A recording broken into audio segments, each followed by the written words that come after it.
Hello, everyone, and welcome back to the Between Realities VR podcast. It is the VR podcast of your dreams, and you're living your dreams right now. Dreams have come true for you. Welcome to the show. My name is Alex VR. I am co-host of this show, and I am joined here by Skiva. He's my my other host, my co-host. Hello. Hey, dude. How's it going? It's going well, I think. Pretty good. Awesome. How are you, sir? Awesome. I'm good. I rolled back in from the Amusement Expo in Las Vegas real late last night, I guess early in the morning. And so I'm dragging a little bit, but Yeah. I'm here. I'm ready. Well, let's do this. Well, that's really good, man. I want to ask you about that in a minute. Yep. And hope you can reveal all of the amazing things Absolutely. that you got into this week. Hey, everybody. It's Friday. It's a live show, wouldn't you know? Some of us are listening to this, the audio version. Some of us are catching the video version after the fact. But there are a lot of us who are here live right now, live in person, baby, like doing the damn thing. And number one for me here is Virtual Reality Check. What's up, dude? Virtual Reality Check is a YouTuber, and he makes some Haptics videos, and everyone should go check out his channel. Virtual Reality Check. There he is. Mike Newton, The Weekend. I like how all he says is The Weekend now. It's like The Weekend. It's like, you're right, dude. Well, what's more awesome than The Weekend? Nothing. Starting it with Between Realities. Yeah, That's the only right. thing I can That's think what's of. That's what's up. Wolveraza here. Hello, sir. I am looking forward to your contributions in What's up, chat buddy? today. Little Mash Daddy Cool. Ooh. Mash Daddy. We're going to be seeing him next week. Yes, we A are. couple days, actually. Yeah, next Mash week. Daddy Cool from the Quest 2 community on Facebook with like 5 million members. Molly, Lolly, Golly, Gosh. Hey, thanks for joining us. We've got Jansen Fox, TTV. Jansen, the homie. He's been What's up? doing the Population 1 morning show lately. I've been trying to catch that when I wake up. It's really so nice. funny. A little Glitch Fandango in the house. OG homie. Word. Oh, Ted Hurd. What's up? Thank you What's for up, being Ted? here. He said that the logo reminds him of old school rave posters. Interesting. Yeah, did you do Okay. that intentionally, Skiva? You got a history no. of raves that I mean, you want to tell us about? I definitely used to go to some raves, but now Z-Storm Games, what's up, bro? Z, my buddy. What's Thanks for up? being here. We got Andy, the obscure nerd Andy. VR. Man, so many homies in chat. Florian's here. He says he can't hang, so he'll probably have to Oh. watch it tomorrow. But Well, thanks for coming by and yeah, saying hi. dude. We got John Crichton here. What's up, John? What's up, baby? And Chromosnare and Arcanian and Mr. Survivor. okay. Whoa. And What's up, Butter guys? something too. Man, dude. You guys, David Hallowell, Double Beardo, and Beer for Good Friday evening. That is right. Bluebell, thanks for being here as well. And everyone else who I didn't get to. Thanks for being here. Thank you, guys. It means the world to us that you come and watch live. It really Yes. does. Thank you. Yes, it really does. We love it. And if you haven't subscribed, please do. Like- if we've earned it, if you feel we've earned it, please click that button. subscribe or die. So we've got a guest waiting in the wings, and this dude's amazing. He's a fantastic YouTuber. He has just been blowing up in the VR community, and I don't know where he came from, but he's here, and I think he's here to stay. And let's just get him in here. Everybody, please welcome to the Between Realities VR podcast, Beardo Benjo. Hello, sir. Hello. I assume I'm there. Am I here now? You're there. You're here. You're I there. made it. Thank you so made much it. for having me, guys. This is a monumental moment for me. I was just telling this anecdote to my my live stream a moment ago, but I don't feel like I didn't feel like a VR content creator because I hadn't been on Between Realities yet. But I'm here now, so that means I've made it, right? Dude, that is literally like the determining factor. It's like This is it. you're only in the VR community once you've been a guest on our show. Once you've gotten a blessing. That's right. The blessing. The blessing. So you're here and you've gotten our blessing, and we are as stoked as you are, man. You are amazing, dude. Like, we're both huge fans. Like, I have no idea where you came from. Like, we were just chilling, and then out of nowhere, here's Beardo Benjo with 20,000 subscribers, now 50,000 subscribers. Congratulations, dude. How does that feel? Thank you. It feels bonkers, if I'm completely honest. And it's happening quite fast, I think. I mean, it's not like the kind of meteoric rise that some YouTubers get where all of a sudden they wake up and they've got 1 million subscribers. But in my opinion, the growth has been fast. And it's hard to wrap my head around that. But I'm just having a good time. I'm having a really good time making this content and connecting with people. And the VR community feels like it's cheesy, man. It feels like home. Everyone's so accommodating. And I've met some incredible people that I'm sure I'll shout out across the course of this episode. But yeah, it's been mind blowing. I still remember it like it was just yesterday when I was thinking, I'd love to hit 1,000 subscribers. That's like my ultimate goal. Yeah.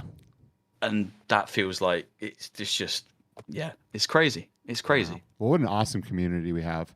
These are some of the best times, and not many people get to like start at the beginning of an entire industry, especially one as amazing as virtual reality, right? I mean, man, I'm just stoked to be here. I'm stoked you're here, and I'm stoked all of these people are here, like Paradise Decay and all of these amazing content creators that that we've had on the show and that we're planning on having on, and just all the people that we've gotten a chance to know. Dude, so both of you guys have like experiences this week that I'm jealous of. I'm like wondering what I did wrong in my life to not be at the table with you in Vegas this week, or across the pond with Beardo Benjo and all the other VR personalities and creators that got to go hang out. Looked like you guys had an amazing time. What were you doing, and how did this group of people get together? I think we have a picture that we can show off, right? Oh, dude, if you've got some great pictures floating around. Yeah. What were we doing? Drinking. Is effectively what we were doing. It wasn't the goal of why we got together. We went down to a Vertigo event, Vertigo Games, to check out some After the Fall content. Which can't talk about too much just now, but some stuff that's coming up, and we went to go hands on with that. And it was actually the first time I've met all these amazing guys I've been speaking to for coming up 3 years now. So Paradise Decay, Mike from VR Oasis, Gamertag VR, Anna, developer of Pixel Ripped. It was Dr. Oculus. It was an incredible day, and all those people in that photo that you've put up on the screen, or that you put up on the screen, if you've seen them on their channels, if you've seen them on Twitter or wherever it is you know them from, they are exactly those people when you meet them in real life. There's no pretense. There's no mask. That's just who they are. Paradise Decay, Gamertag VR, just wonderful people. And I felt like I already knew them because we've been having this dialogue online, and it's as soon as you meet them, it's like click. You're like best friends. Bro, you did already know them. Like, that's the crazy thing. You like literally know them. Like, we know each other. It's so weird. Yeah, we do all this stuff in VR together. We see each other in VR. We see our avatars. We look face to face with, a lot of the times we play games together, going to social experiences together. You've done so many shows with some of these people. And for all intents and purposes, you absolutely know them. Just because you haven't shared a physical space with them doesn't mean that energy hasn't gone through the internet and through virtual reality. Well, and I guess to your point, Benjo, may I call you Benjo? You can call me Ben, Benjo, Beardo, You can go crazy, man. Mix it up throughout the course of the show. Little baby BB. Baby B, big dog. Yeah, baby B. We won't stick. I don't even remember where I was going with this. I just started having too much fun talking about his name, but derailed completely. It is interesting, and I guess this is what I remember where I was going. So it's like, it is interesting because we don't assume that the people that we know by watching YouTube videos or playing video games will be just like they are when you meet them face to face, right? But you almost can in our community a little bit, and that's one of the funny things in Vegas. Like, a couple of people when we were in Vegas were talking to me, and they're like, dude, like, you sound just like you do on your podcast. I'm like, well, yeah, that's because I'm just chilling on my podcast, and here we are just chilling. So it's literally the same thing.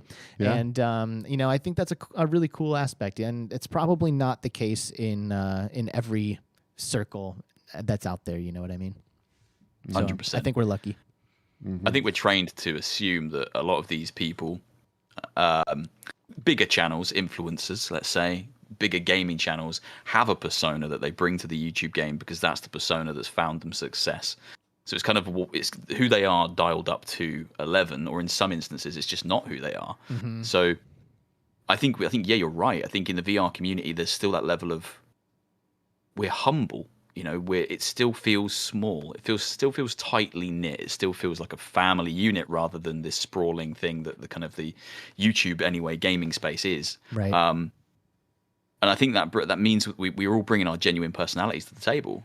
I don't think there's, and I wouldn't want there to be, I don't think there's the need for us to make these kind of big characters of ourselves to gain attention. I don't think I ever could. I think that for me, I have to be genuine in everything I do. If I'm not, then I'm not enjoying it, and it will translate, and people will be able to see through that mask immediately. Totally. And everyone I've met so far, PD, I mean, he came up to me straight away, and he was like, "This is the first time we've met," and I was like, "I know," and he was like, "But it feels like we've known each other for 3 years," and I was like, "You're right, dude. It's because we have." Yeah. Like, GT, I voice note him every day. Like, how you doing? How's work? Did you get much sleep last night? So there's a connection, and yeah, the people that you're seeing in VR right now, whether it's Twitter, whatever their place of outlet is or outlet, that's who they are, 100%. Totally. And Real VR too, it's like, VR is not exactly like the most popular thing to go and do. Like as a developer, you're taking a risk making a VR game, and as a YouTuber, you're taking a risk by going straight VR. Sure, there's on one hand there's way less creators and way less developers, so you're in a smaller pool, which was kind of like the incentive for me to get involved in all of this stuff. I was like, wait a second, there's not a lot of these.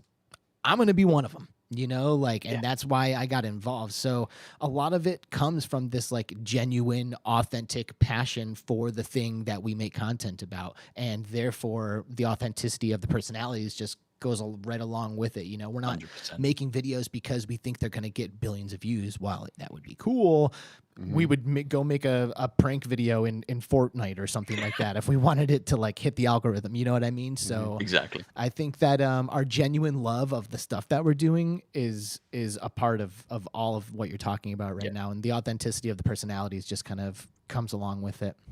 Completely. Yeah. Authenticity is everything. It really is. I mean, you should never fake it. Dude, just do it. And frankly, it's liberating.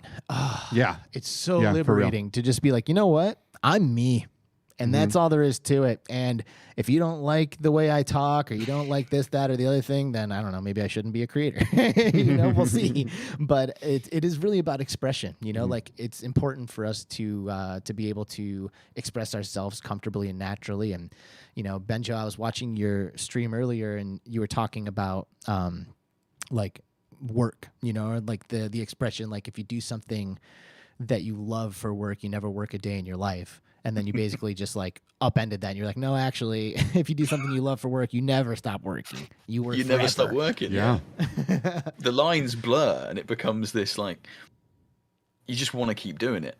And that, I think, is reflected again across the VR content creator space, because you've got people like PD putting out a video every single day, and it's like, and I, for the longest time, did the same thing. Really for two reasons. Firstly, because I absolutely love doing it, and I was like, there's so much content here I want to cover. I want to play that, I want to play that, I want to play that, I want to play that. So I could just sit and flick the camera on and record and record and record. And it's so easy to do when you love what you're doing, but then you forget to rest. And then all of a sudden you hit that 3 week point, and you're like, okay, so I've just done 3 weeks straight with a video every day. I haven't taken a day off. I also work another full-time job. So easy to burn out on something that you absolutely love. So it is important to take those breaks. But as a content creator, you kind of feel guilted into not being able to take breaks. It's like you have to keep going, and you have to fill the gaps, because we're all scared of the algorithm in the back of our mind that no one understands. If I take a break of 2 days, is YouTube going to forget who I am? Is that how this works? And no one really knows it. So, but yeah, I think if you absolutely love what you do, it's liberating and dangerous. You still need to know when to take breaks. Yep. Because you could just keep doing it full throttle 100% all the time and burn out so quickly. Yeah, breaks are important. We're pushing right now, and especially Skiva, not so much me, but Skiva especially, because you just spent the whole week in Vegas at some expo, and we're about to go to GDC next week. That's like 2 straight weeks. Yeah, I mean, plus I had to kind of organize the event, get the booth stuff going. I had to get there, put it all together. So where did you go and what did you do? Tell us about it. So I went to Las Vegas, Nevada, and I went to what's called the Amusement Expo, and it's where a lot of these companies go. A lot of family entertainment centers and VR arcades go to find the latest and greatest thing to entertain people. And VR is growing so much. It has a massive, massive presence at this show because all of these entertainment centers and all of these arcades, they all want VR as part of it because it's bringing people in, it's giving them experiences that you just can't give in any other way. And some of these things were absolutely amazing. But there were so many awesome people there, people like Bob Cooney and CEOs of all of these major game companies. I mean, I get to hang out with some amazing people, but at the same time, it's a lot of work, right? Putting it all together, getting there, standing on the floor the whole time, shaking hands and talking to people. And I was there for Vertigo Games in Springboard. Because Vertigo owns Springboard, and they're very heavily invested in the location-based entertainment business. As Beardo Benjo and the rest of the crew from across the pond just got the opportunity to go and see firsthand. Yeah, they just did a Vertigo Games LBE thing. Yep. That's pretty awesome. Which is awesome. Yeah, I mean, it's crazy to think, right? Because you look at some of these games, and especially Vertigo games, games like Arizona Sunshine. That game has been out since the beginning of VR. It's on every platform. It's on the Quest, it's on PSVR, it's on PC, and it sells well. It still sells well to this day. But in the arcade space, here's Arizona Sunshine. Here, and even when Beat Saber was in there, Beat Saber wasn't even a third. Not even a quarter of what Arizona Sunshine That's would wild. do in volume. It must be because it's multiplayer, right? So it's you're like double dipping, triple dipping every time. Zombies, but they've also done a lot to really customize the whole experience for arcades and make it a really good experience. It's one of those so they made it easy to get into. You don't have to go into the trailer when you first get in the game in the consumer version, put in the cartridge, do all that. It's easy to get into really fast, get the action going super quick. And they've done a lot to make it intuitive. They've also given arcade owners ways to go in and change the game according to the people who are going to be playing it, right? So you can make it so you don't even have to reload. The gun will just fire forever. If you have, some of the cool two-handed weapons in your arcade, you can just have it so it only uses those weapons in the game. So there's never an immersion-breaking moment where you pick up a pistol, right? They just did a lot of things to cater that game to arcades, and it looks great on top of it, right? You put that game on a high-end PC and you crank the graphics up all the way, and it's still to this day, it looks phenomenal. Well, now we have After the Fall, though. So that story will hopefully just be the same thing, but with After the Fall. I hope so, because, it's a great game. There's a lot of different modes to it, right? They're currently working on the arcade version of that game. So we'll see. That's good. Yep. So what was like the highlight for you over the week? Like the most exciting or the best moment? So I went to a party in one of these hotel rooms that you've only seen in the movies, right? It's like at the very top of the MGM Grand. It's a multi-story hotel room, right? Bigger, 10 times bigger than my whole place. There was saunas in this place, and the closets were bigger than my entire apartment. And there were just a lot of amazing people there, and there was a lot of awesome networking, and I just met great people. And every time we go to these events and we shake hands and we meet these people, we always end up in these situations where you look around and you're like, the heck did I end up here with all these guys, right? And so was that the feeling that you had when you were chilling at that picnic table, tipping beers back, Benjo? On a smaller scale, I'm sure that yes, because it sounds silly, but even someone like Mike from VR Oasis, I've been watching his content for years, and to me, he's a huge creator. So when he's sitting across the table from me, just drinking a beer, and we're just chatting about Elden Ring or whatever it is we were chatting about. It's smaller scale, but it's that almost moment of a bit starstruck. Oh shit, that's Mike. Right. But what Ski was talking about there, I mean, that's hell yeah. I mean, that sounds crazy. I'm imagining the kind of the suite from The Hangover. That was the kind of bigger room. than that. Bigger than that. Way bigger than that. Yeah. Ridiculous. I can't even. It literally. I mean, just. Unbelievable, and you just look out over the entire strip of Las Vegas, and it's just crazy. You can't even explain it. It's one of those things you got to walk in there, and you're just like, what is happening right now? Right? Where am I like now? hors d'oeuvres being passed around and Oh, things they like just that? had Like, all of this food shipped in. The bar was massive, any kind of alcohol you could ever imagine. It was sick. It was just absolutely sick. But but we also did cool things, like we went to an exclusive HTC party, right, where they threw this big party at Area 15, which we went to. Right, Area Love 15 that place. houses Meow Wolf. Wolf's Omega Mart. Omega Mart, right. But plus they have multiple VR arcade setups in there, and they have everything in there is themed amazing, and it's all very futuristic and kind of alien-y and like really wild. So I get to hang out with a lot of the HTC people, get to meet all kinds of amazing people that are doing great work to grow this VR industry into what it is right now, and that are really out there pushing this technology. So it was great. It was absolutely a blast, and I'm home for a day, and we fly out the day after tomorrow. Right? I made him do this episode. Yeah. He was like, bro, I'm not sure if I can make it back. I'm like, dude, you'll make it back. I drove till like 1 or 2 in the morning, I think, to get back here, right? So we could do this episode today, because how can I not? Right? How can I? We got such an amazing guest here. But then we leave day after tomorrow. We go to San Francisco, and we're going to the Game Developers Conference, where we are absolutely packed.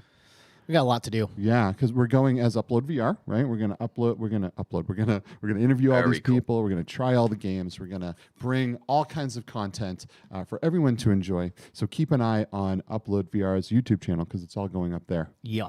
So Yeah. it's gonna be great. It's gonna be great.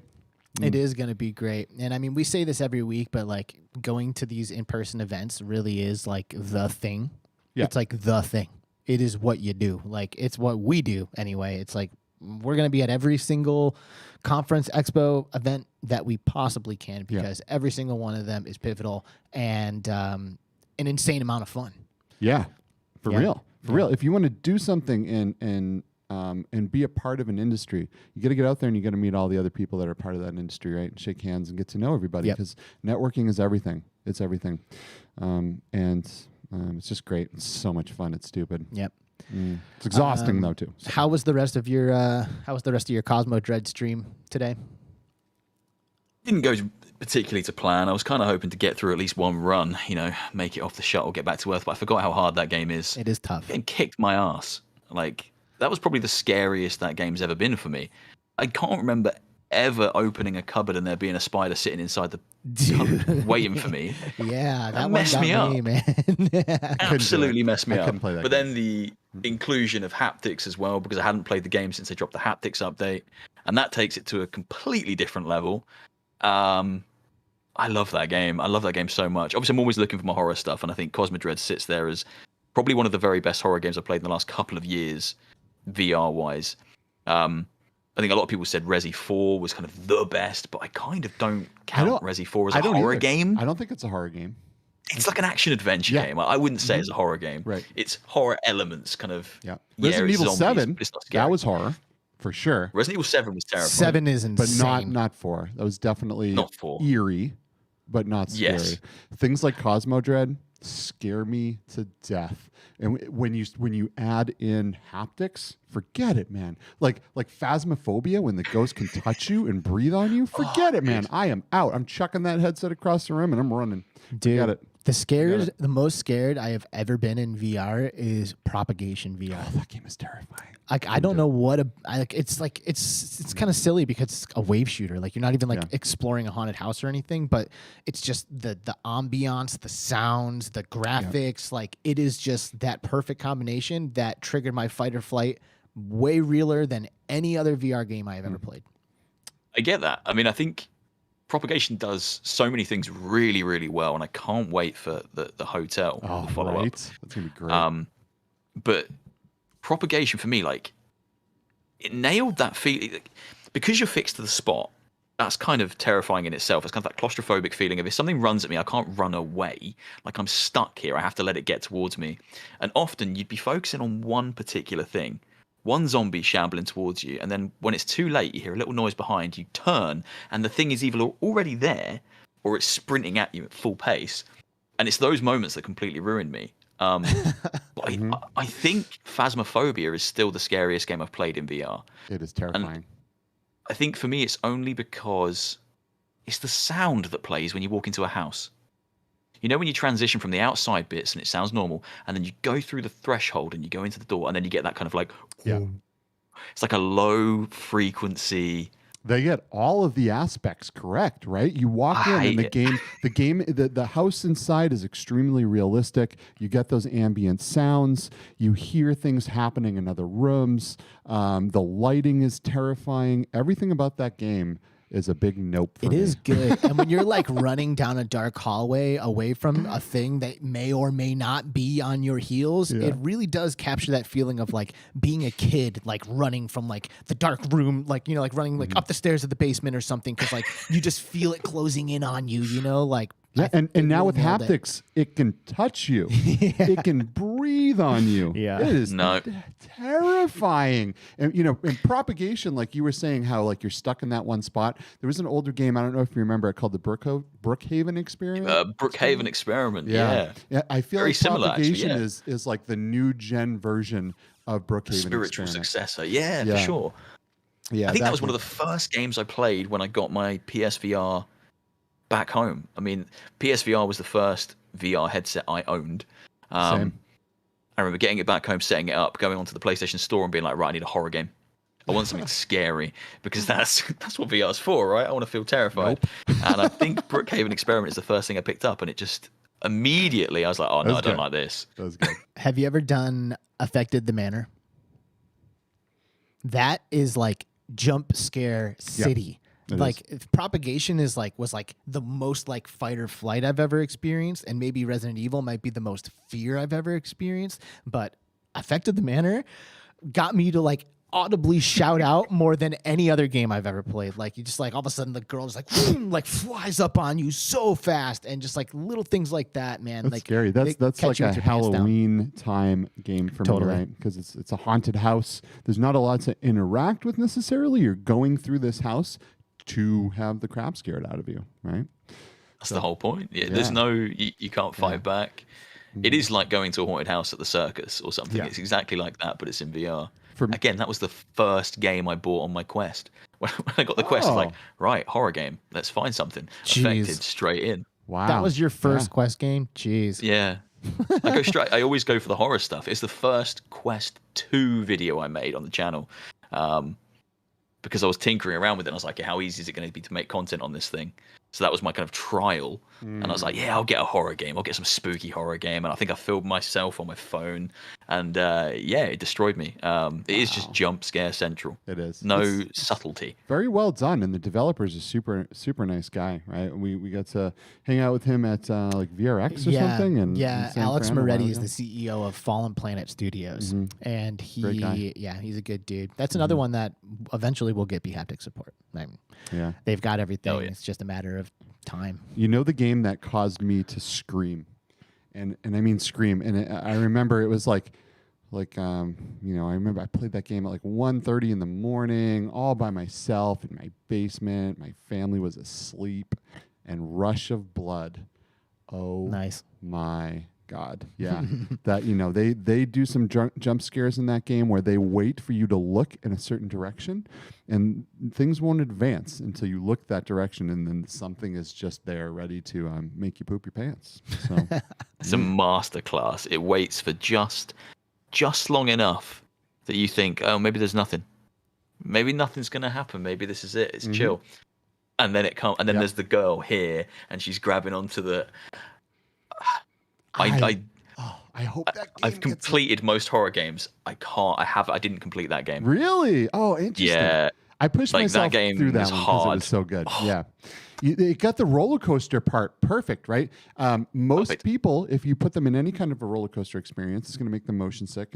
But I put people that had never been into VR into that game, and I hadn't had anyone get sick. But everyone felt those butterfly feelings when it kind of goes down the track, right? And the whole thing isn't a roller coaster, right? It's like one of those old school horror things where you go to at the carnival and you sit in the chair and you pull the bar back and it brings you through the haunted house. Right? But there's certain parts where it gets super roller coastery and it works really, really well. And I really, really hope that game gets a part 2 in the PSVR 2. Dude, 100%. You know what is not a horror game, and this is an obscure one, so you guys you may not know it. It's not a horror game, but it's a game that I played recently that I had like multiple holy shit moments in it, and it is called Soulscathe. Oh, I never heard of this one. Never even heard of it. It's Soulscathe. It's like early access, Steam VR. Feels kind of like Legendary Tales, but a little bit more approachable. Like a little bit smoother to just like kind of get in and get cruising through stuff, and visually really good, and multiple like look over my shoulder, whoa, like, and it's not horror or anything. It's just like dungeon crawling and like skeletons and like monsters and stuff. Soulscathe. If you're into this, what we've been dancing around. Obviously, I've kind of pushed it more towards like the dungeon crawl kind of thing, but Soulscathe, not a horror game, but unintentionally like intense, like multiple moments. That looks cool. It's straight on Steam now. It looks good. Yeah, it's pretty sweet. Yeah, I see what you mean about Legendary Tales. It looks very Legendary Tales. Yeah, very much like it. Nice. I mean, I basically like I only play games that I'm working on with Haptics for. You know, like well, it's because you're implementing a lot of games. When are you gonna have time to play anything else? We are, and what's funny is like most of the time we kind of like you know, like keep the veil up until like things are ready, but like we don't really need. I don't really need to do that, you know. It's not like we have any kind of like NDA or anything like that. So I guess I could talk about some of the stuff that we work on. Please do. But like right now, Alvo is coming. Nice. For the Quest, Arc Axer, which is an RPG. Yeah. Really good. And that is actually the Haptics implementation is available in the beta right now for that. So you can go check that out. Dragon Fist VR is now native, and RC Rush is now native. Both of those are Steam VR games. And we have a handful of other Quest games that are in the loop. Gun Raiders is coming. Gun Raiders. Frenzy VR is coming. Real quick, if you haven't played Gun Raiders, the game is free. Check it out. Audio Trip is coming. Oh, Audio Trip. That's a good one. Nice. Yep. So cool. We've been doing a lot of stuff. I played Deism today. I played Hubris. Oh, you finally played Hubris. Yeah. Tell me what you think of Hubris. I thought it was pretty sweet. You know, I don't have the most amazing PC, unfortunately. So like when I logged in, when I like fired it up, it was like, okay, you are using a potato. Here's your potato graphics settings. You know, so I don't really have a potato, but it was like, hey, based on your computer, we recommend low. So I was like, okay, well, I'm going to go in at low then, because I don't want to be dropping frames while I'm in there or anything. And even at low, it looked fantastic. Like the water effects, like going from underwater to above water, super, super awesome. Visually great. Gameplay, good, solid, you know? I mean, we'll see. A couple of the puzzles are just like... Yeah, that game, for me, is all about the visuals. Totally. That is by far the best looking VR game I've ever played. I've never felt so immersed into an alien world because of how good it looked. The rocks look like rocks. The water looks like water. The swim mechanics are fantastic. Everything about looking out the spaceship windows and like just all of this stuff really brought me into that world. Like very few games can really, really suck you in and you almost forget you're not actually there. Right? And this game is one of them. And I can't wait to see what this game comes out as a full product as, and I really hope they nail it. Yeah, it is immersive. Like there's that hologram that pops up in the very beginning with that guy talking to you, and I was looking at it and I was like, man, like this is good. Like they must have used a mocap system on a guy's face, because he had like a couple like subtle little facial expressions while he was talking, and I was like actually quite impressed. It was the best looking human avatar that's talking in VR that I'd ever seen. Yeah, most of the time they just like put a helmet over him and they're like, okay, he's talking now. Have you played this at all? Still haven't played Hubris. I keep meaning to. Just out of curiosity, Alex, you say you've got a potato. What are you running? What did you run it on? What's your kind of, just so I can get an idea? What do I have?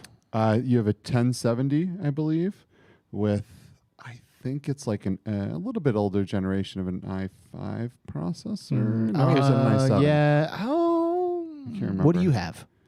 You have an i9? I have an i9 9900K with a NVIDIA 3090. It might be an i7 with a 1070. Okay. Yeah. Yeah. Either way, it's not that good. It's not that good, but it's not terrible. But you definitely in the realm of maybe upgrading soon. I would freaking love to upgrade. Yeah. Like, who out there is listening? Hit me up. I need an upgrade. All right, Alienware. Where are you at, Alienware? Come on. All those guys watch our show all the time. Yeah. Got it on an Alienware HQ on loop all week long. Yeah.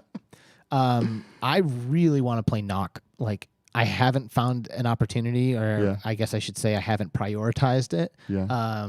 But I think I will love that game. And multiple people who I know are like really viable sources of is this good or not have been hitting me up being like, are you playing Knock?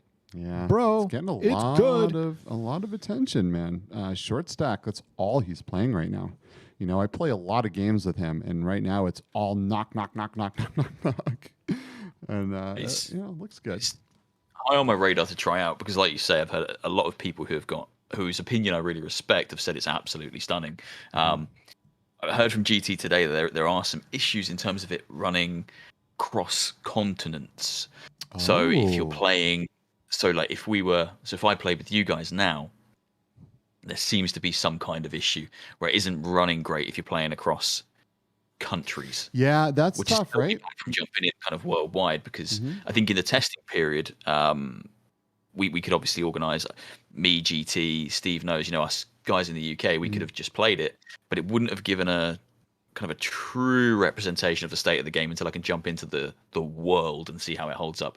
But I know GT tried to do a stream tonight, and it was rough. But the game is apparently amazing. But it's the implementation of the online servers and things. Netcode is a tough one, right? Being able to you can't a game like that. It's critical that every single thing that happens on my screen happens on your screen at the exact same time. It's so important.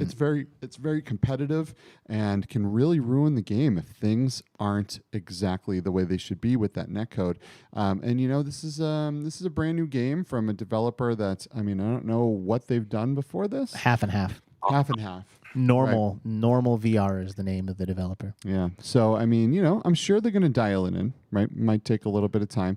I know there's things from, that I've heard from people who play a lot of Rocket League that they're hoping they implement in like being able to shoot the other players, maybe to slow down their progress or whatever, right? But people are really enjoying this game. Yeah. And I do look forward to it. And we both have copies of it, right? We just got to get in there. Yeah, I just haven't done it yet. Yeah, it's just a lot going on. Core gameplay mechanics are there 100%, and you can see easily from a consumer point of view where they could grow. As simple as customizable bits that you can stick on your little character, hats, different bows, that kind of thing. You can see where they could grow that game. And as you say, shooting an arrow at an opponent to slow them down or put them into kind of stun lock or something. So there's a lot of room for the game to grow. I think for me, from my point of view, I hope what it currently has is enough to keep an audience engaged for long enough to keep them playing until that content comes. Because we were in a discussion with the normal VR devs before launch, and I've got a huge amount of respect for them. They were very honest and open with us, and they were going to launch the game at $24.99. And this was so huge. Yeah, the feedback came back pretty thick and fast, and it mainly came from GT. But I was everyone going to else was say kind of chipping in. GT, who by the way is here in the chat with us. So what's up, GT? What's up, bro? Thank you for joining us here at the show. I feel like GT is like 95% responsible for that game's price getting knocked down. I mean, I could be wrong, but I feel like it's all GT. Dude, I was in that chat. I can pretty much vouch for that. So I don't know what I was doing. I was spaced out somewhere, but I logged into the chat quite late at night, my time, and I had to roll back to catch up because I was like, what is this? All these messages were coming through really quick. And I rolled back. And then there was the dev saying, oh, look, just kind of full transparency. We're going to launch this game at $24.99. And then GT straight away, it's like, instantly. Cool. You've got one map. You've got no customization options. What are people getting for that money at this point in time? I understand that they're kind of proud of what they've made, and they're in that kind of developer bubble where they're playing it, they're seeing it grow, they're seeing it change, and they're like, this is worth that money. But from a new consumer perspective, when you look at everything else available on the market, $24.99 is a lot for a game with one map, one mode, for real, no customization, no aesthetics, nothing to unlock, no progression. I hope they're working on that stuff. I really do, because They absolutely are.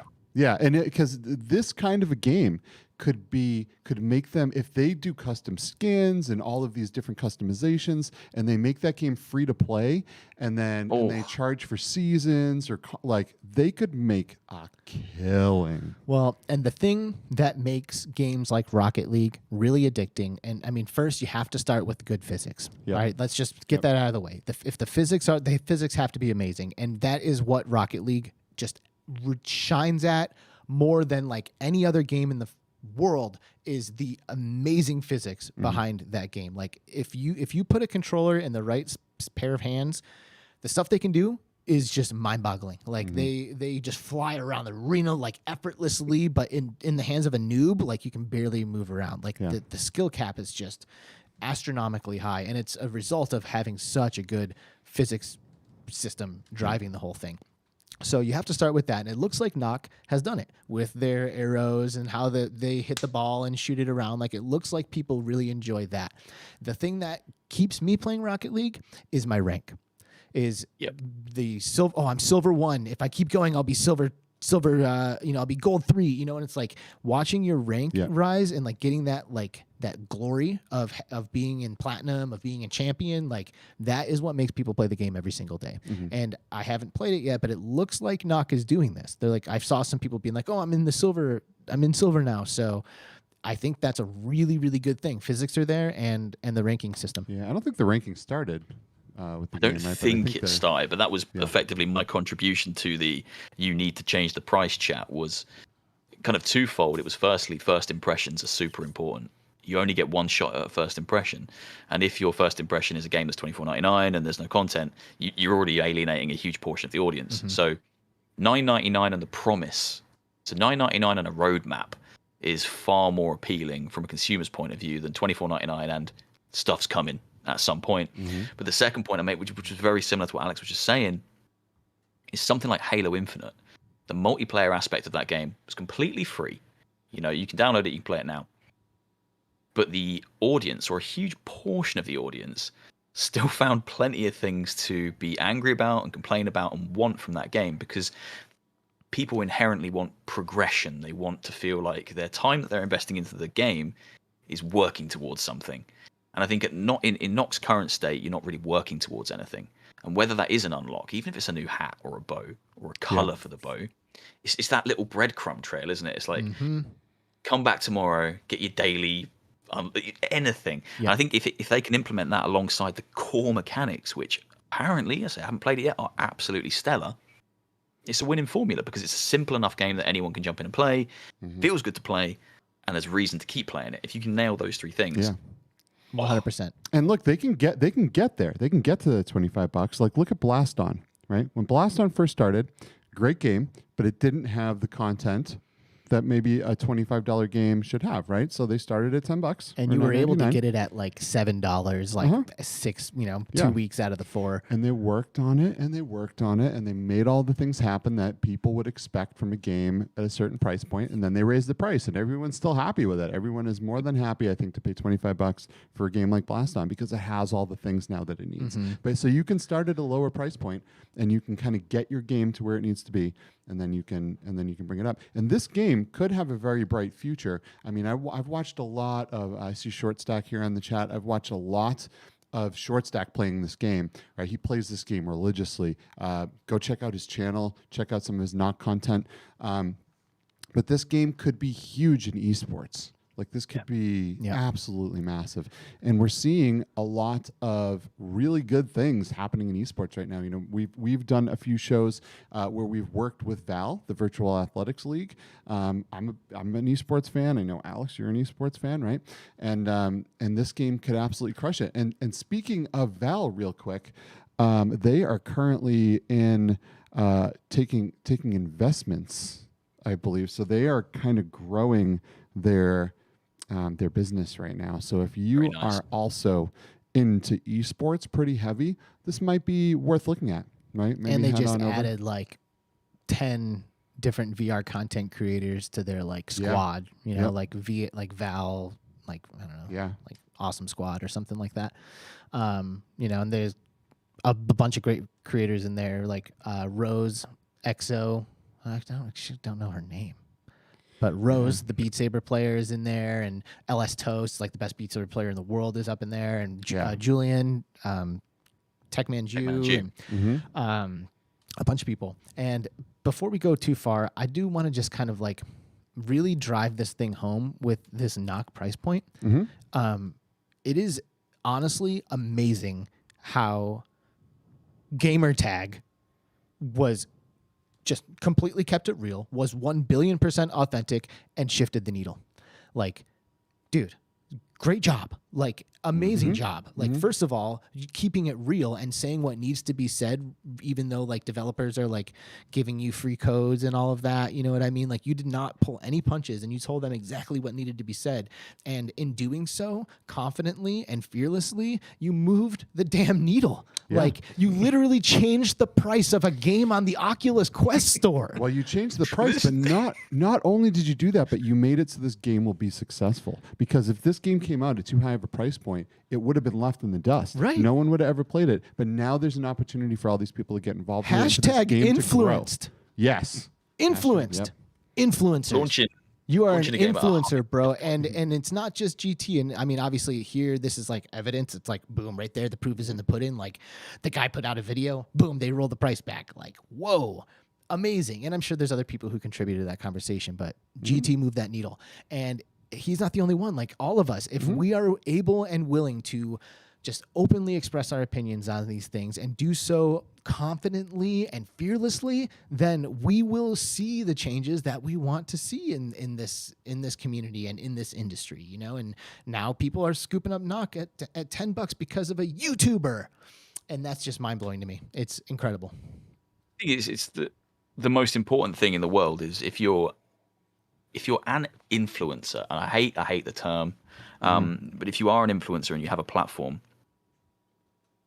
you have to direct that influence back at the people making the content that you're covering. It's not just about influencing an audience; it's about influencing the whole system. So a good kind of, I guess, anecdotal example would be Green Hell VR. So me and GT were supposed to go to Poland to play Green Hell VR. With everything that was happening in Ukraine, and it was right on the cusp of when it was really kicking off, we kind of stepped back from it and said, look, I don't think this is the right time to be traveling to that part of the world. It's escalating fast, etc., etc. But it didn't happen. But that trip was still going to go ahead, even though they released this demo on the Steam Next Fest. And I don't know if either of you played it. Yep.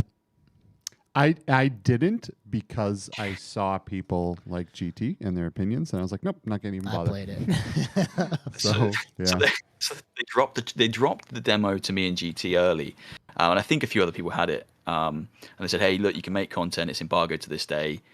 Crack on. And me and GT both played it, and I filmed it, and I finished filming. I took the headset off, picked up my phone, voice note straight to GT. I was like, dude, what the hell? This isn't good.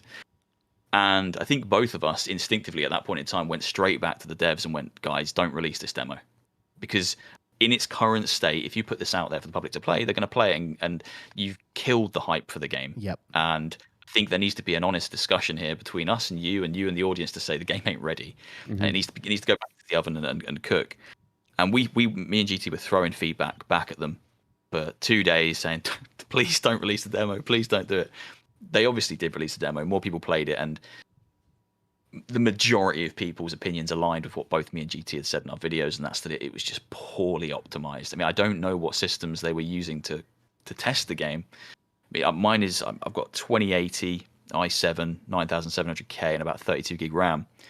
It was rough. I had to drop on Steam VR, where you can adjust the resolution. I think to get it running stable, I had to put it on about 30%. I had to do something similar, where I went into my settings and just dropped everything, and it still ran like crap. Dang, that's too bad.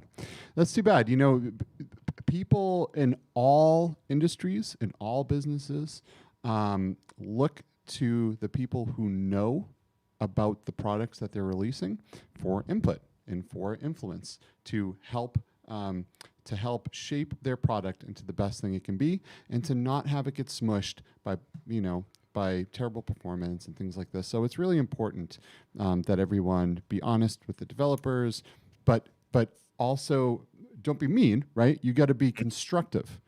You have to give information that's helpful, and you guys are all kings at doing that, right? I mean, that's what makes a good influencer. So you don't go the other way, because there's real people that worked on this thing, and there's real people that have poured time and passion into this thing, and for one reason or another, it's not come together in the way they envisioned. That's the question. Wow. Did they? That is the question. And that's the question. I was on my Switch last night actually thinking that the Mario Kart 8 courses were released, and they weren't. I was like a few hours off, so I was like, no. Mario Kart 8 new DLC courses available today for all you Nintendo people. Yeah, dude. Yeah, you got to buy them. But yeah, there's going to be 64 total. A reason for me to play a flat game again. Yes, oh, wow. do it. Do it. And for the record, I can't put Elden Ring down either in my free time, so I also am right there with you, Benjo. But anyway, I was on my Nintendo Switch last night looking at the deals, as I like to do, which there are always like 2,000 games on sale. Like, I'm not even pulling any punches, like 2,000 games to peruse. Wow. And as I'm going through them, what do I see? Green Hell. And I'm thinking to myself, like, dude, Green Hell on the Switch. On the Switch? And then it must mean that there's flat versions of it on every other platform in the world. And the VR thing is just like an afterthought, And it's like, I'm sitting here thinking about it, and I was like, man, they probably don't care at all about this VR port of this game. Like, they're just doing it just so they can, like, a small percent, like, click another little box or whatever. But, like, I mean, when you think about the install base of the Quest versus the Nintendo Switch, like, just like purely numbers, you got a better chance of succeeding or making more money off of a Switch release, I would say, than you would in VR. At the same time, using the sale of the numbers that come in from flat sales gives you more capital to work on the VR part as well. So, I mean, but what if you don't care? And that's what I'm getting at. Yeah, and who knows? I don't know. That's a hard thing to say. Who knows if they care or not? I felt like they did. What do you think, Ben? Glass half full kind of guy, so I'm always super positive about anything I approach. So I'd like to hope that everyone cares on the thing. I mean, people have asked me before, like, why don't you do any merch? Why haven't you done any merch for the channel? The channel's big, do some merch, but I don't want to put my name on something unless I really love it. Like, I want the thing to be good quality. So I have this vision for everything, and I like to think that everyone's the same. And obviously that isn't going to be the case. I know that's not the case. Deep down in my heart, I know there are people out there with more insidious means. But for me, and Green Hell in particular, my hypothesis is that focus has shifted, and the Quest 2 port is where all the resource has been deployed. And I think they're working to make sure that is good, and the PC VR version is an afterthought. Now, I've got nothing to say that that's the case. No, there's no proof here. But in my head, I'm like, if you're a small team and you're working on a VR port of a game, right now, surely you'd prioritize the Quest 2.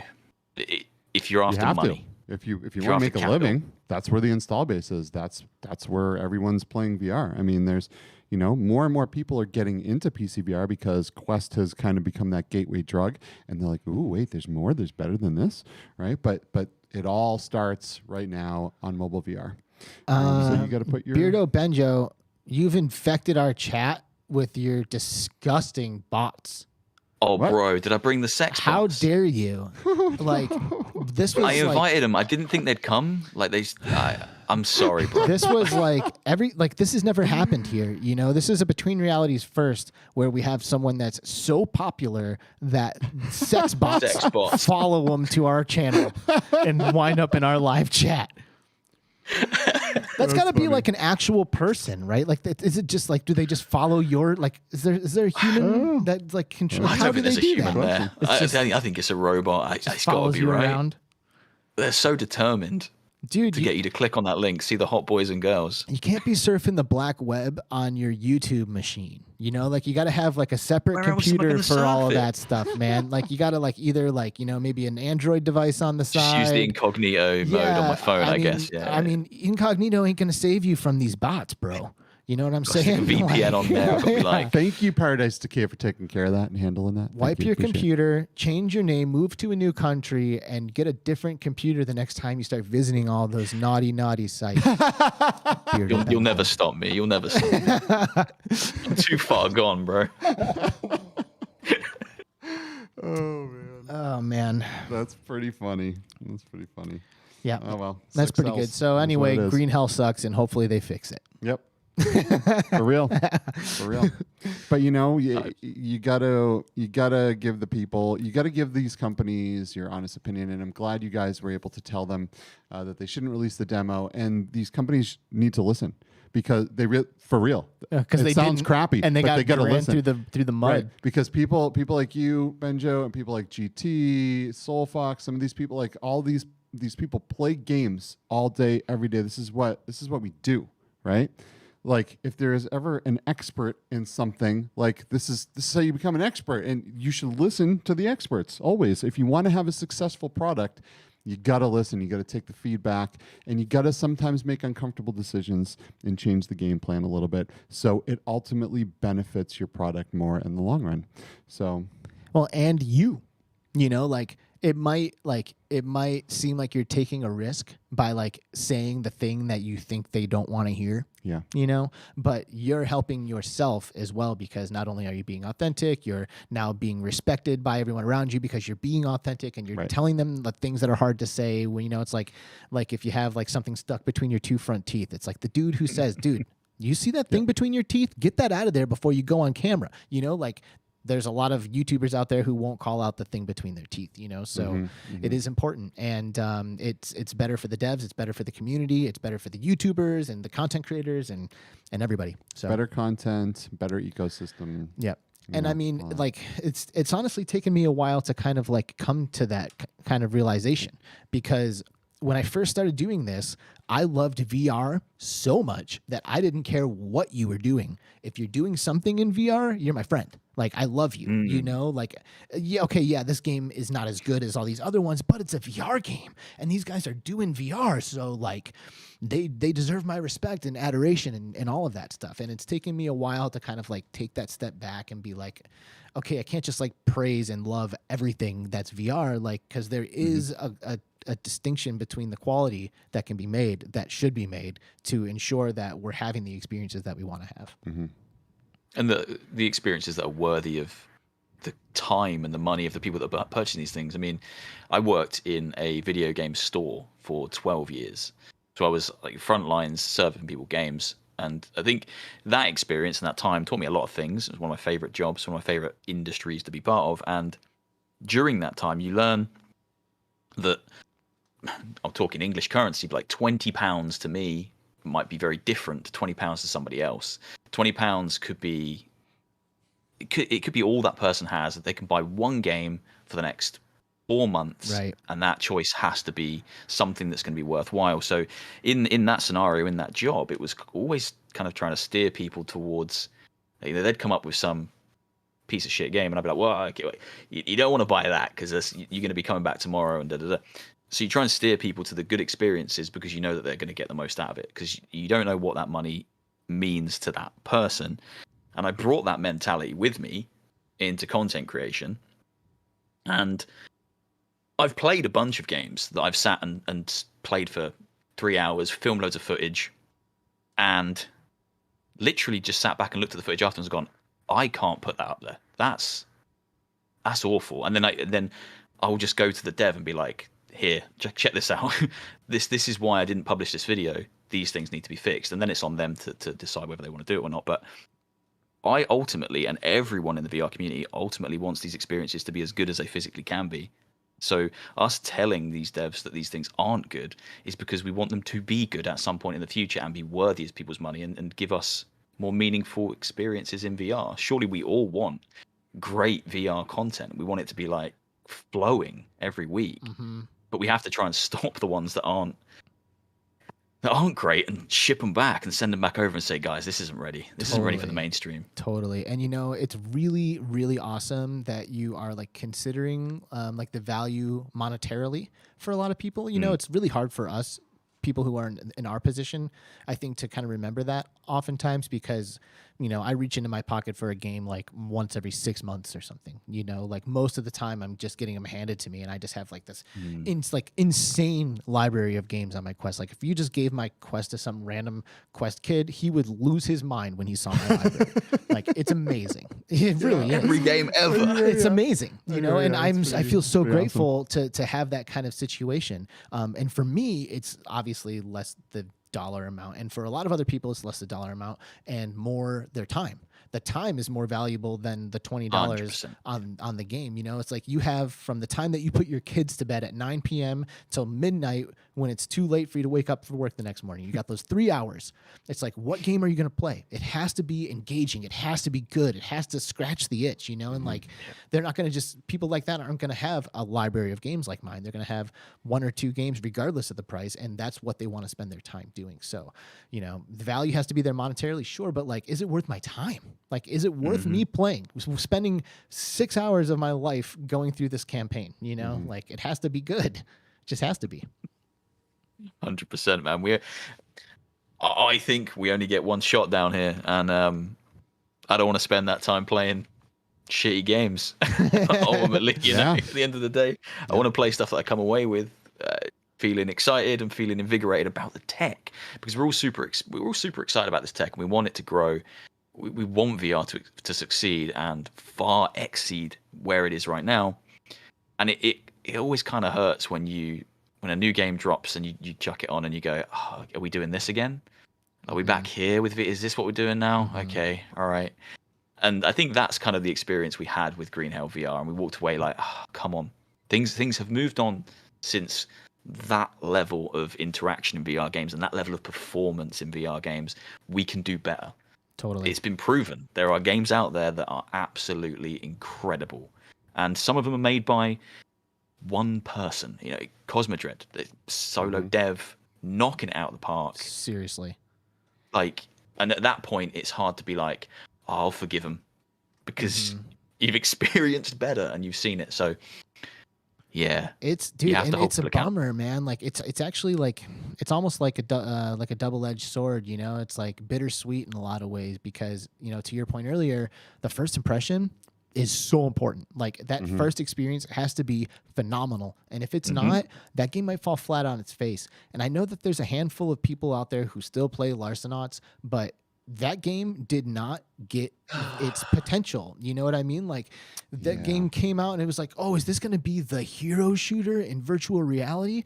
And it wasn't. It just fell flat right on its face, and it's because there's other games that are worth your time more so than that. You would be better off playing Population 1 or Hyperdash or even the Quake 3 Arena mod, frankly, is faster and more fun than Larcenauts is, which sucks. That's speaking of that, that's one of the few games that I went back to my hotel room one night and I had like an hour before I really should go to bed, and I put on Quake 3 Arena again just for a little bit. And hotel Wi-Fi?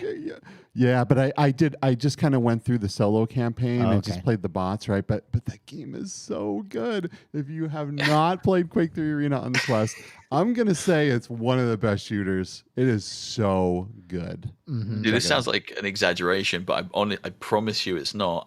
I'll check SideQuest most days just to see if Dr. Beef has done something new. Like, I worship the ground they walk on. I know it's the ports. They're so good. Insane.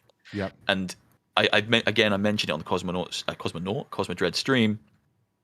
Doom 3 with B Haptics. Oh, that's just phenomenal. It's amazing. Unreal. Like Doom 3. Seriously, people, are you listening to us right now? Doom 3 on the Quest is phenomenal. Yep. Go get it and put it on your Quest and play it. You will not regret it. It is so good. Well, this is the crazy thing. Like, chances are most people already own a copy of Doom 3 in one way or another on their PC. Fantastic. And if you don't, like, £3, like it's pennies. And that's the same for Doom 1, Doom 2, as you say, Quake, Return to Castle Wolfenstein, Half-Life. Yeah. These ports are some of the very best things you can play natively on the Quest. Seriously. And the work they do blows my mind. Unreal. Absolutely blows my mind. Unreal. Imagine what Dr. Beef is going to be able to accomplish on the next set of mobile headsets that we have. Imagine on the Quest 3, what are we going to get from that guy, right? When our power goes up, our thermals perform better, and everything is just, you know, we have more power. I mean, this guy is so talented. He is so talented. I cannot figure out why someone hasn't opened their wallet to this guy and or given him a blank check and be like, here, you fill that out, you come work for me. Whatever Dude, it is, you work for whatever us. you need, I've you work said, for me now. I've already said why on an earlier episode, and it's because he does this out of love and passion, Right. period. Right. He's not doing this for money. Like, Well, he sure, doesn't want but- money but- for it. But everyone has a price.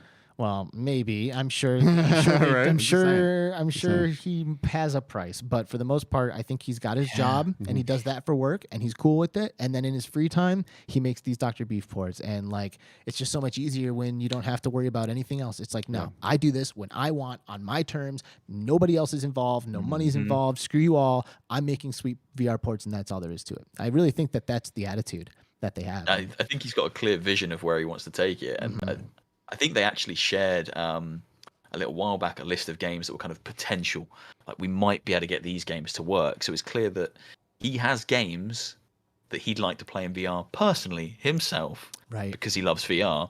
And I think the moment you're brought up, you know, maybe you become part of meta. You've been absorbed into it. You're no longer creative. You don't have creative control or creative freedom anymore. You work on what they tell you to work on, and that's the project. So. Right. By the Yeah, way, I'm what glad a- he hasn't been given a check. I think at this point, as much Sure. as it would be nice to see someone get that, you know, get the payday, they really do deserve. I'm happy that he's where he is, making the ports that he is, because that's given us some incredible content. For real. For real. It's always interesting to see when that stuff does happen too, right? I'm pretty sure that happened to Guy Godin, the creator of Virtual Desktop, right? And I was always like, why hasn't Meta hired this guy? Right? They should have brought him in because look at Airlink. What are they doing? Hire this guy. He'll fix it all. But I'm pretty sure he turned them down and said, no, I'm good. I'm a little busy being Guy Godin. Right? Like, what, you think I'm going to give that up and go be a metamate? Right. I don't think so.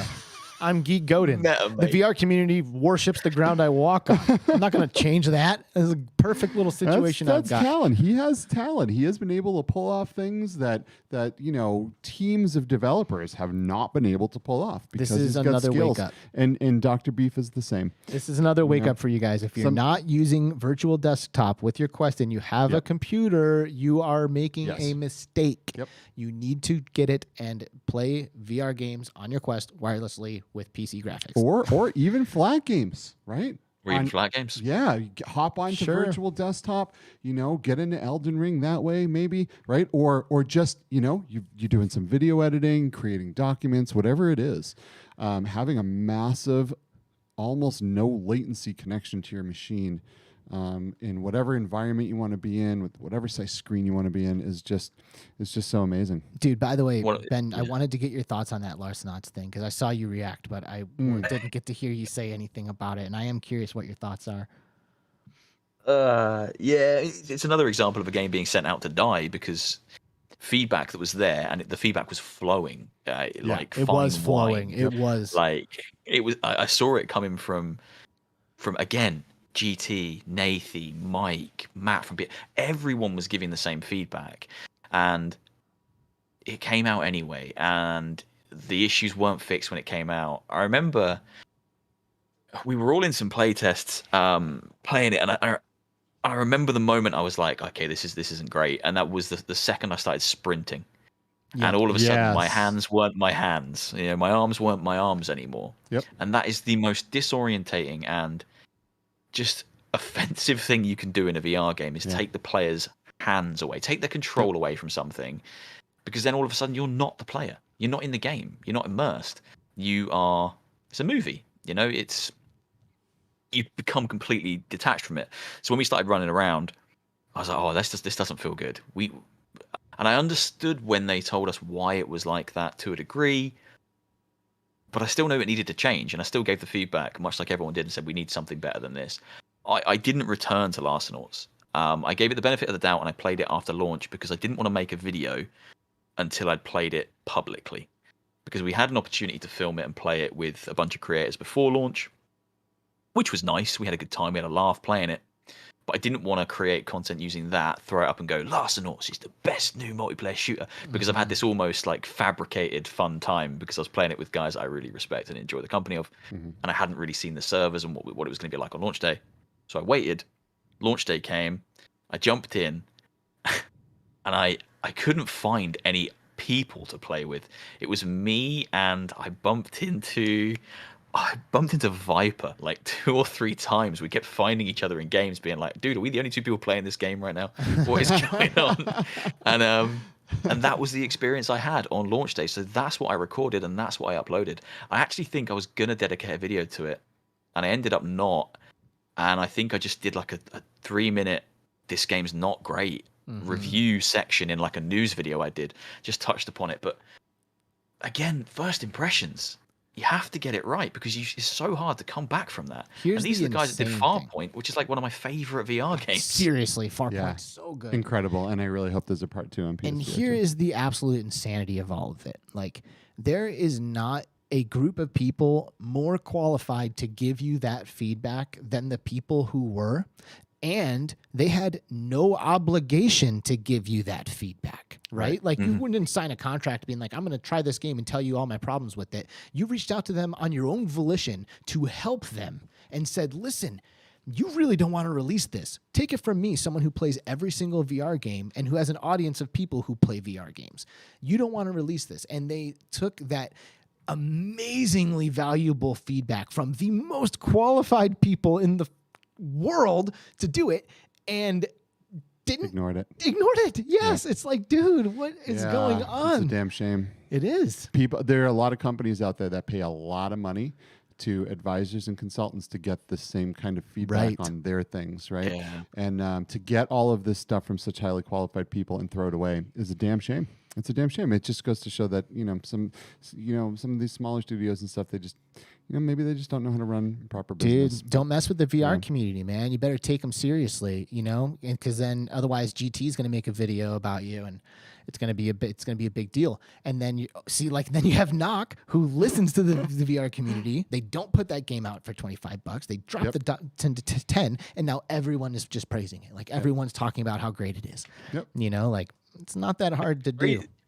The crazy thing about Knock is that originally it was 24, and then he went $14.99, and then by the time I woke up the next day, it was $9.99, and it had happened and it was signed off. That's beautiful. Because the first retort from the Knock dev was, we can't change the price. It's like, the price is locked in. That's what it is. And it was just this torrent and wave of pushback from everyone in that chat. Was like, okay, well, if you release it at that price, you just need to understand it's dead. Like it's not going anywhere, guys. And it kept going and kept going. And I think I went to bed at the moment I saw him say, look, okay, I've arranged a call with Oculus. We're going to see what we can do. I went to sleep, woke up. Cool, it's $9.99 now. And it's like, oh my, it's cheaper than the first original price point that we've said. And that's the power of listening to that feedback. And it's like, talking about it like this, I always try and be humble. And it's like, I don't want to put this kind of, I listen to me because I know what I'm talking about. I don't like to say that. But there is an element of, I'm always honest with everyone I speak to, and I would appreciate if a lot of the devs listen to me not just as a content creator, but as a consumer. And I think that's what they forget to do. And I think that's where some content creators can get frustrated. People like GT, who plays everything, and I think he often finds himself in positions where he's basically play testing for free. Totally. And he gives that feedback, and then when the feedback isn't listened to, that's a big blow for someone who takes what he does really seriously, like GT. And I think the devs just aren't listening to him as a consumer. They're listening to him as a content creator, like, YouTuber, right? But it's like he still knows what he's talking about better than most. Yeah. It's one thing when one person is like, oh, maybe this, but when you get a squad of people that going, all do this. And they're all saying the same things. Better listen up. Yeah. Well, again, in that chat, Nathy was in there. Mike was in there. I think BMF, Steve knows. Like, it was a huge conglomerate of some of the most influential people in VR going, dude, this is wrong. Mm-hmm. We need to fix this. And yeah, I have infinite respect for them for fixing it ultimately. Well, good, because now they're going to be successful. As long as they keep going, doing what they're doing, they make the right decisions, and they keep listening to feedback, they will now be successful, and their game didn't get buried on launch. So, woohoo! Exactly. We all win. Wins all around. Exactly. Man, so I'm looking at these notes, right? And there's so much stuff on here we could talk about, but I feel like we didn't really get into like you. Like, what makes you you, right? Yeah. I mean, maybe that's uncomfortable. Let's get uncomfortable. What do you want to know? I mean, yeah. What do you think? I mean, I kind of want to know like I mean, I think we talked a little bit that you got into VR because you got a PlayStation VR, right? But maybe we can kind of elaborate on what really was it that kind of where you were like, no, I'm now the Beardo Benjo, because it's a big thing to put yourself out there on the internet and start doing this stuff all the time and kind of, for sure. What's it like being a banjo? Oh, ding ding ding ding ding ding. Bro, it's evolving as time goes on. Beardo Banjo, Breado is one that's going around now. Loaf of bread. I don't know what's going on. I like bread. There's so many weird variations. Ultimately, like, to strip it back and make it super simple, like, I've always loved video games. Like, it's as simple as that. I used to watch my dad play them when I was far too young to play them, and he'd play like Amiga stuff. And I was just fascinated with them.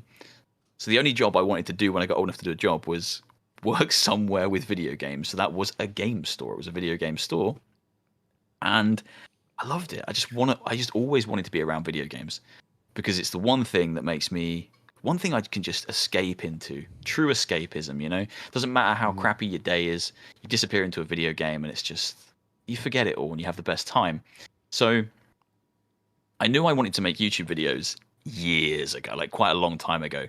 And I used to be very shy, and to a degree I still kind of am, but I used to be very shy. And I remember I pitched it to a manager at the time and another colleague. I said, hey, look, I'm thinking about getting a PC. I want to make videos. And they were like, what? Don't do that, you idiot. That's like really like spoke down to me in a way that made me think, maybe this is a dumb idea. I was like, oh, okay. And I didn't do it. I backed out of it. I was like, oh shit, maybe they're right. Like, why would I do this? And then it was only a few years later, because I mean, I've been on YouTube for almost bang on 3 years. And I'd become the manager of the store at this point. The people that had kind of told me not to do it weren't around anymore. And I was like, yeah, now's the time. I'm going to do it. I'm going to get a PC and I'm going to start making videos of me playing games. And it was as simple as that. At the time, I just left my job at the game store. And the thing I really missed was speaking to other people about video games on a daily basis, like making connections about video games. And because that was the best thing about working there, talking to colleagues about games, talking to customers about games, and just being enthusiastic about games. So I missed that a huge amount. And to fill that hole, I was like, if I make a YouTube channel, there's a chance I'll be able to talk to people about games still. Whether they'll talk back, I don't know, because I thought it might just be me there screaming into the void, throwing videos out there. But that would be enough to satiate that desire to make content and talk about games and keep the conversation going. So I did. And it started off as probably most YouTube channels do. It's me playing horror stuff because I love horror. And I thought and knew that was probably the most entertaining way to get into it. Because who doesn't like watching someone absolutely, it is entertaining. There's an inherent, it's kind of almost a curiosity thing, a morbid curiosity. So I started doing that, and I think the first video game I played on the channel was a PC game called Visage. Really terrifying, scary horror thing. If you've ever seen it, like horrible. But quite soon, I think it was either my second video or my third video, was me playing around with Vorpex. Because as soon as I got a PC, I was like, oh, well, I need a VR headset now, because finally I'd had a PSVR for a while, and my love for VR was already, it was there, but I was like, okay, now I need to see what the PC can do. What's that VR like? So I bought a Rift, and at the time I was playing Dark Souls, and someone told me about Vorpex, and was like, oh, you can play stuff in VR, anything you want in VR. I was like, okay, let's check that out. And I played Dark Souls 3, modded into first person, pushed it into VR because I wanted to feel like I was in that world. Yeah, it was bonkers. Was it good? I went back and played it recently. It's rough. Like, it's pretty ropey. But just standing in the environments you know from Dark Souls and just looking around and taking the scale in. I think I managed to beat the first 2 bosses in first person in VR. Wow. I was like, that's a pretty big accomplishment. Yeah. But yeah, I did this VR video and I really, really enjoyed that. And for a long time, I would do maybe flat screen, VR video. Flat screen, VR video. And I do one kind of every now and then. And what I think really the channel started to pick up speed and I needed to separate my hobby from the channel. So I made a conscious decision to split it up so that I could keep some things to myself. Because making content's great, but sometimes you need to play something with the camera off. Totally. You know, and just kind of unwind. Yeah, for real. So I said, look, I'll keep the flat screen stuff to myself. That's my downtime because it's inherently a bit more relaxing. You know, you kick back, controller, happy days. Totally. And I'll keep the VR stuff to the channel because it was always it grew to the point where it's kind of 50% of one, 50% of the other. And I went, you know what, I'll go all in on the VR, keep the flat screen to myself because I still need to unwind at the end of a long week. And I don't necessarily want to be entertaining. And then it's kind of just grown and grown and grown from there. And I think it's a bit cliche. I think a lot of people say it. I never expected it to. Truly, genuinely, honestly, I never expected it to. And when I saw my channel surpass channels like PD, who I idolized, I was like, I love this guy. I love this guy's content. And when it went over, I was like, oh, okay, this is crazy now. Things are getting real. Things are getting real.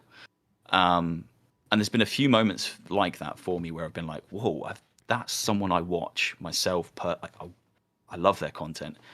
Why am I now? And it's still something I struggle to get my head around. But I love it. I just ultimately, I love video games. And I always want to continue the conversation of video games. And that led me to YouTube. I'm right there with you, brother. I love video games too. Heck yeah. By the way, when you left your job at the game store, did you like go into like a new realm of work? Are you willing to talk about that at all? Dude, yeah, I bounced around some jobs for a few years, kind of just trying to find a niche that suited me. Because 12 years in retail, it's a long time in retail. Yeah. And I felt like I'd done it. I'd done my stint now. I'd suffered through the pain of retail. There are joys in retail, don't get me wrong. I had a great time, but it's also tough. And I thought, okay, I need an office job, man. I want an office job. I didn't get there straight away. I actually worked in a clothes store for a year, which was terrible. I know nothing about clothes. They put me on like the ladies' wear department, and I know even less about ladies' wear. And then from there, I worked for a medical recruitment company, which I hated as well because it was kind of cold calling doctors and being like, hey, there's this hospital that needs you to go there next week. Do you want to do it? Blah, blah, blah. And then eventually I found the job that I'm currently doing, which I absolutely love, which is I organize events and training for lecturers at university. So it's an online-based university, so all the tutorials happen online. So I facilitate their development by basically teaching them how to use the programs they need to use to teach their students, and run events for them to develop that learning further. So it suits me down to the ground. I still get to interact with people, and that works. That's a Monday to Friday. I finish at about 4:30, and then the VR headset goes on, and I film something, and I edit it, and then. So it's a lot of work. I'm working a lot of the time, but. So, we talk about like flat screen games being like the hobby and then the VR games being like work. But in reality, work is like work. Right. And Work, your channel is almost the hobby if you kind of look at it like that.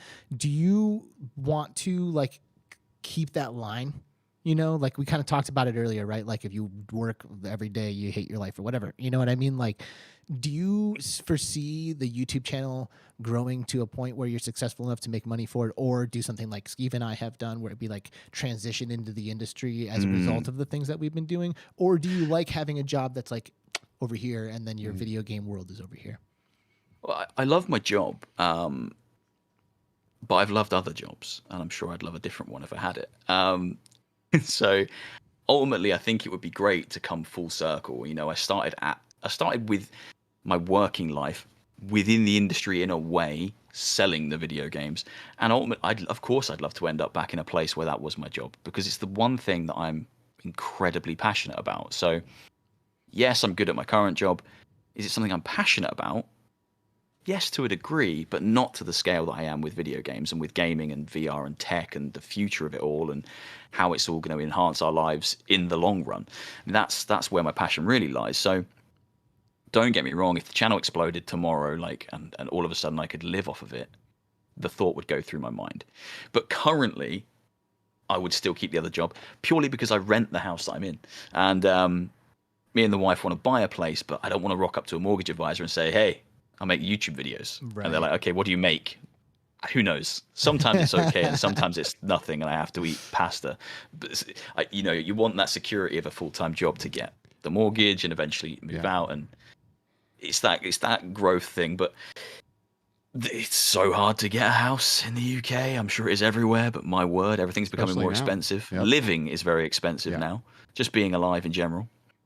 It is expensive times. I'm going to tell you a secret. You may not know this, but there are desk jobs and office jobs in video games too. Shut your mouth. I know, right? But why has no one told me this? 35 years old in like a month's time, and no one's told me this until now. This is ridiculous. Dude, so I saw a little Twitter thread.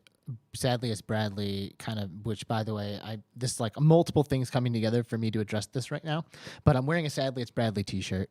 Shout out. Sadly It's Bradley. Happily, we have Bradley in our community because he's incredible. Awesome, and I guess like people have been reaching out to him being like, you need to be working on becoming a project manager.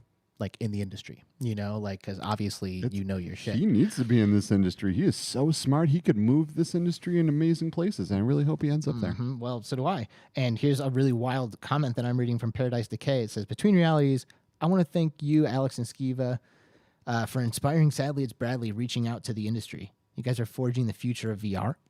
What? How did we? Wow, did he? First of all, thank you, right? But second of all, like, did he say something like that? Because if he did, I'm gonna like quote that and put it in a frame and put it in my on my wall at the house. Print it on some t-shirts. Like, I would be more than happy to be the reason that Sadly It's Bradley into the VR community. Like, that's funny. A credit that I'll carry with me to my grave. You can put it on my gravestone. Got Sadly It's Bradley into the VR industry. Man.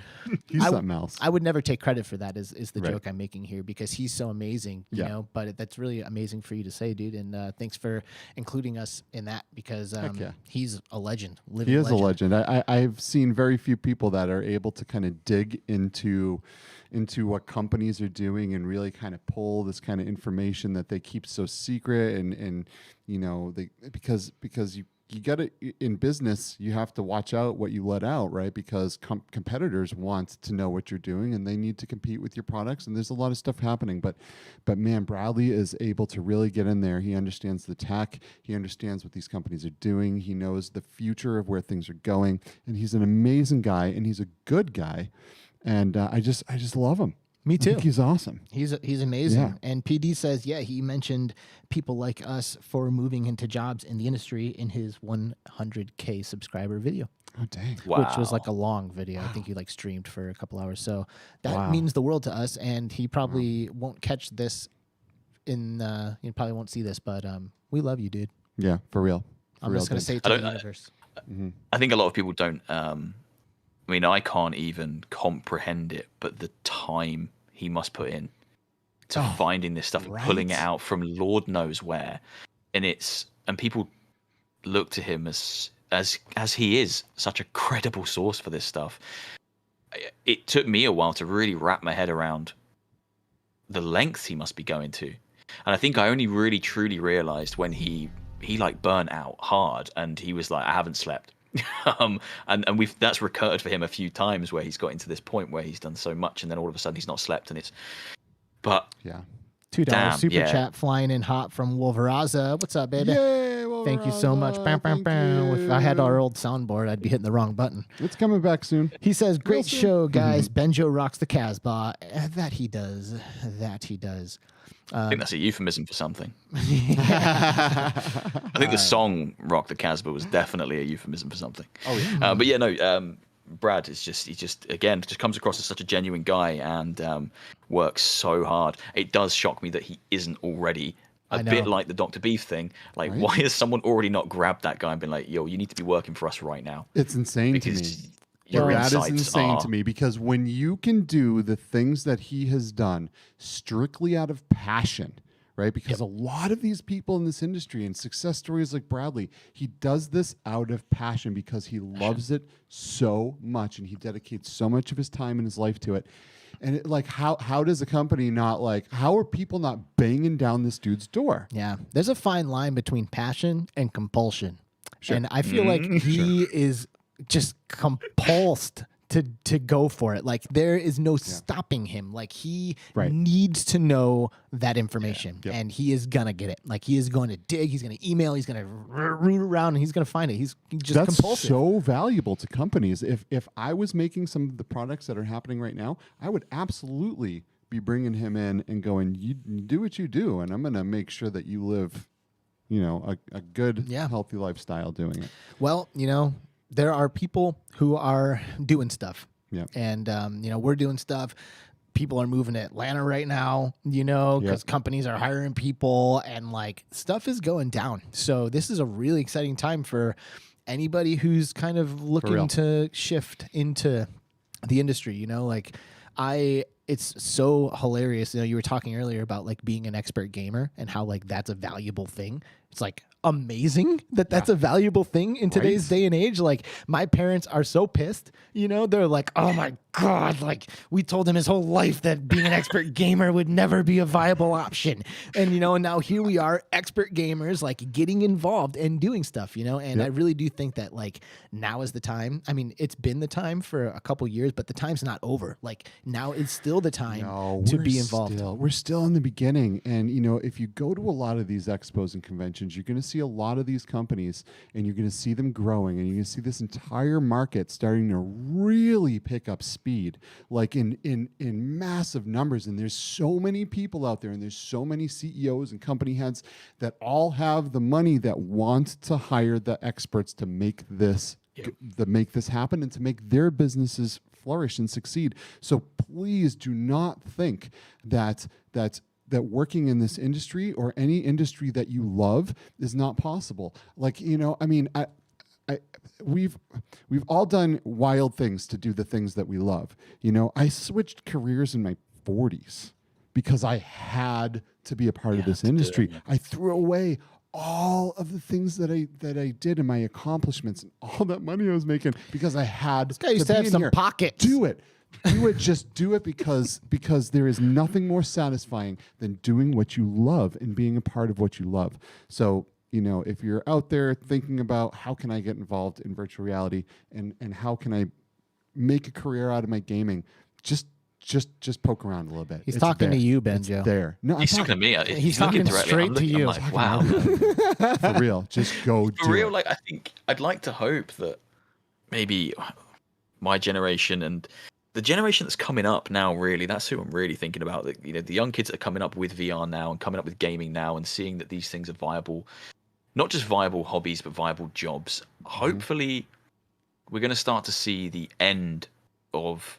And I didn't really grow up with it. I mean, my parents have always been fairly supportive in terms of whatever I want to do. But I know that hasn't been the story for everyone. And there is kind of an old mindset of you can't do that. That's not legitimate. That's not a legitimate way to make a living. It's almost a don't follow your dreams mindset that's kind of has been prevalent in older generations. I really do hope that that's just going to die out and that kids coming up now aren't being given that as a mindset, because it's so I'm happier now, doing this, doing the YouTube, making videos, chatting to people, meeting people like you guys. This is the most happy I've been in terms of pursuing something as a job or a career or even just a hobby. But like you have to take the chance on doing those things that you feel passionate about, because heaven forbid you wake up one day and you realize, damn, I don't really have the time now to do this, or I don't have the ability to do this anymore. Do it while you can. I think it's so important. And you can. And I think that's what we've really been getting at. It's like my parents back in the day, they weren't wrong.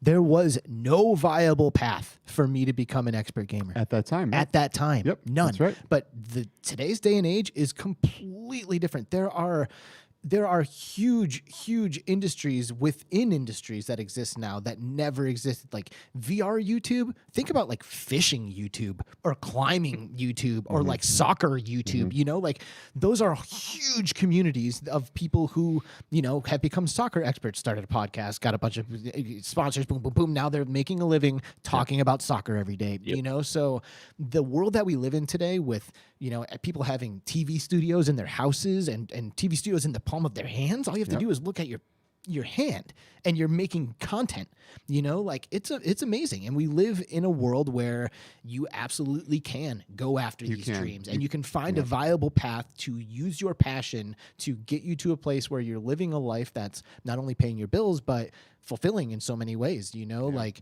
I worked in restaurants before I got involved in all this. I was a server, a waiter at a restaurant for years. So many years. And now I'm spending my weeks like going to expos and making haptic patterns for a sweet haptic suit in VR games, like it is such a better use of my time. I love doing all of this stuff. People like to get into things like Hollywood and movies and TV because they think, they're going to get rich and they like to act and they like the arts and there's money in that industry, right?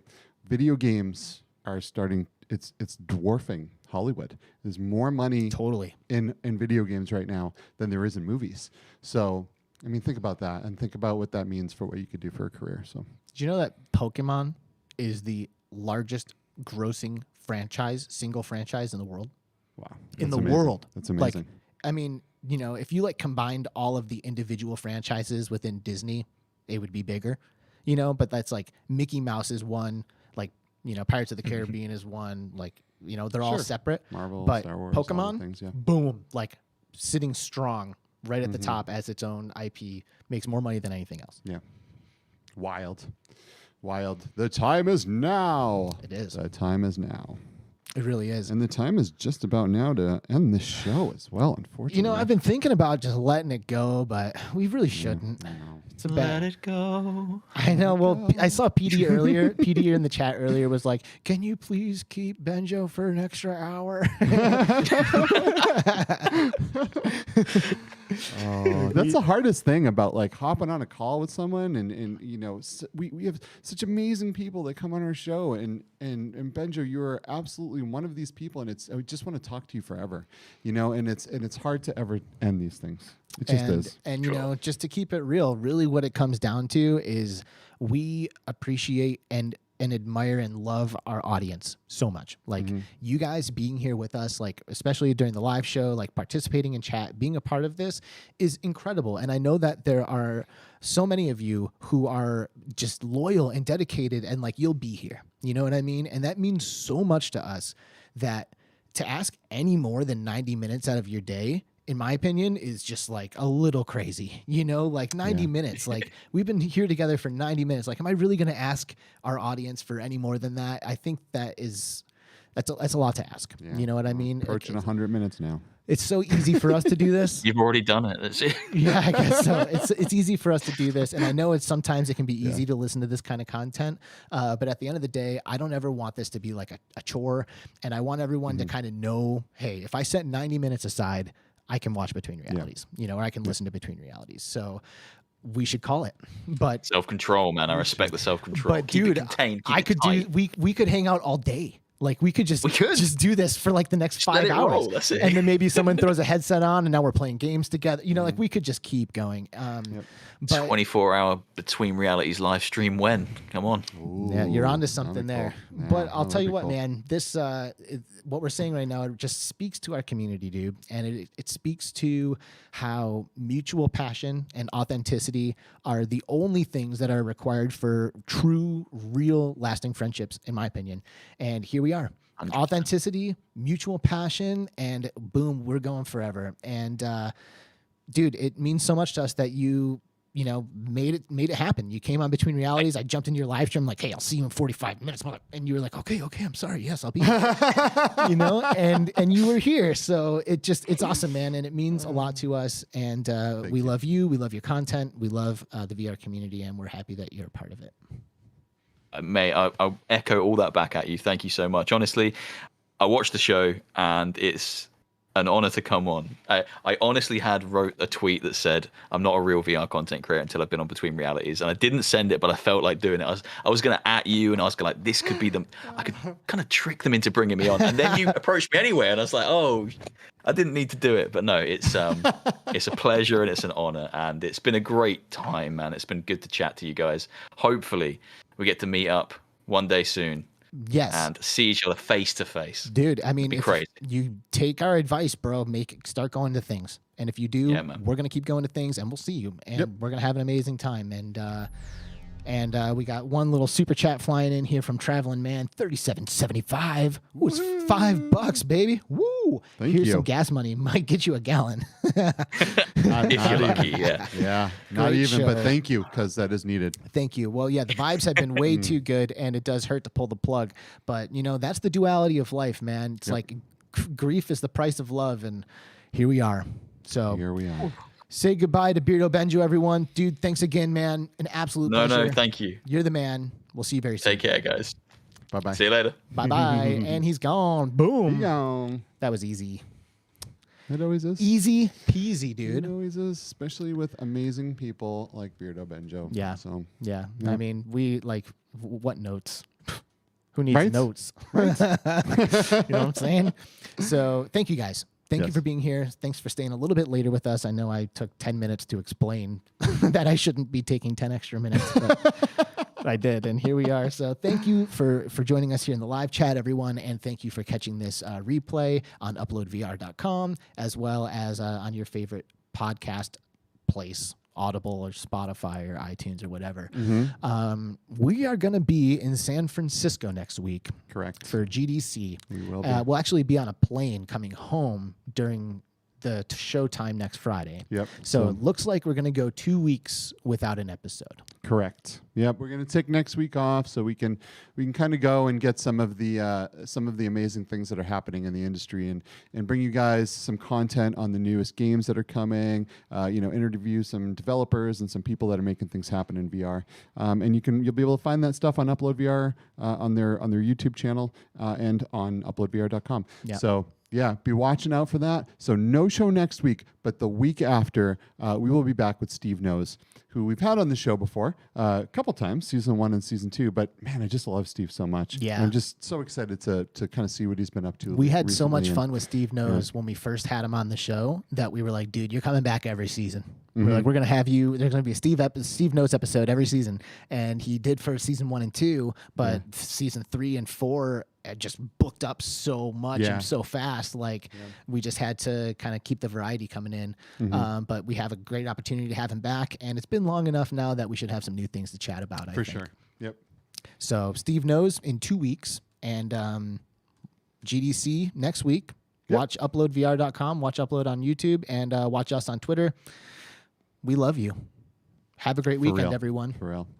Have a good weekend. Adios, people. See ya. Bye-bye.